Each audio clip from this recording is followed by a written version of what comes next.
कावेरी नदी, जो कॉवरी भी लिखा जाता है, भारत की सबसे पवित्र नदियों में से एक है। कर्नाटक के पश्चिमी घाट से निकलकर यह दक्कन के पठार से होते हुए पूर्व की ओर बहती है। नदी 765 किलोमीटर से ज्यादा लंबी है, जो जमीन और यहाँ के लोगों को जीवन देती है। हेमावती और काबिनी जैसी इसकी सहायक नदियां इसके प्रवाह में योगदान देती हैं। अक्सर दक्षिण गंगा कही जाने वाली कावेरी दक्षिण भारत के इतिहास, संस्कृति और आध्यात्मिकता से गहराई से जुड़ी हुई है। इसका पानी विशाल कृषि भूमि की सिंचाई करता है, आजीविका का समर्थन करता है और खाद्य सुरक्षा सुनिश्चित करता है। कावेरी नदी का इतिहास प्राचीन काल से चला आ रहा है। इसके किनारे सभ्यताएं फलती फूलती रही। ऋग्वेद और महाभारत जैसे हिंदू धर्म ग्रंथों में वर्णित यह नदी पवित्र है और विभिन्न देवी देवताओं से जुड़ी है। कावेरी के आसपास की उपजाऊ भूमि में चोल, चेर और पांड्य जैसे शक्तिशाली साम्राज्यों का उत्थान और पतन हुआ।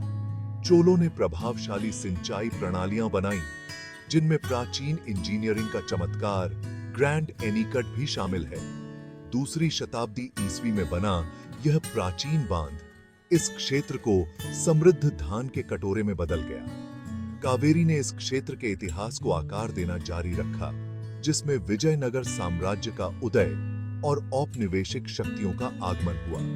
यह एक महत्वपूर्ण व्यापार मार्ग के रूप में कार्य करती थी, जो भीतरी इलाकों को तट से जोड़ता था और आर्थिक विकास को बढ़ावा देता था। कावेरी नदी का दक्षिण भारत के लिए बहुत बड़ा सांस्कृतिक और धार्मिक महत्व है।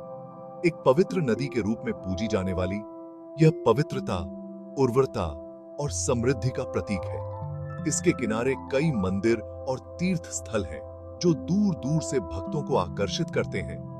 श्रीरंगपट्टनम में भगवान विष्णु को समर्पित रंगनाथ स्वामी मंदिर एक प्रमुख वैष्णव तीर्थ स्थल है। ब्रह्मगिरी पहाड़ियों में तलकावेरी को नदी का स्रोत माना जाता है, जो एक छोटे से तालाब से निकलती है। वार्षिक कावेरी पुष्करम उत्सव नदी की पवित्रता का जश्न मनाता है, जिसमें बड़ी संख्या में श्रद्धालु आते हैं। कावेरी नदी कर्नाटक और तमिलनाडु में कृषि और आजीविका के लिए बहुत जरूरी है। इसका पानी लाखों हेक्टेयर खेतों की सिंचाई करता है, जो इसे किसानों के लिए जीवन रेखा बनाता है।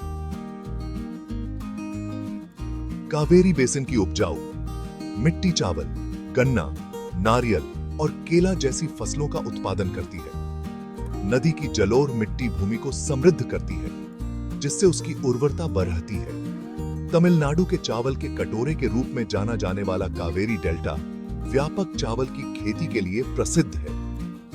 नदी द्वारा समर्थित कृषि रोजगार प्रदान करती है और स्थानीय अर्थव्यवस्था को बनाए रखती है। हालांकि अत्यधिक दोहन और जलवायु परिवर्तन ने कावेरी के प्रवाह पर दबाव डाला है, जिससे भविष्य के लिए चुनौतियां पैदा हो गई हैं।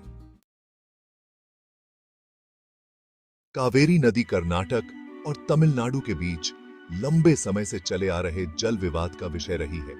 सिंचाई, पीने के पानी और औद्योगिक उपयोग के लिए दोनों राज्य नदी पर बहुत अधिक निर्भर हैं। यह विवाद पानी की कमी और बढ़ती मांगों को पूरा करने की आवश्यकता से उत्पन्न होता है। 1990 में गठित कावेरी जल विवाद न्यायाधिकरण ने कर्नाटक, तमिलनाडु, केरल और पुडुचेरी को पानी का हिस्सा आवंटित किया। 2006 में CWDT के अंतिम फैसले का विरोध हुआ, जिससे आगे कानूनी चुनौतियां खड़ी हो गईं। कावेरी विवाद बढ़ते जल संकट का सामना कर रहे देश में जल बंटवारे की जटिल चुनौतियों को उजागर करता है। ऐसे विवादों को सुलझाने और समान वितरण सुनिश्चित करने के लिए संवाद, सहयोग और समझौता की भावना आवश्यक है।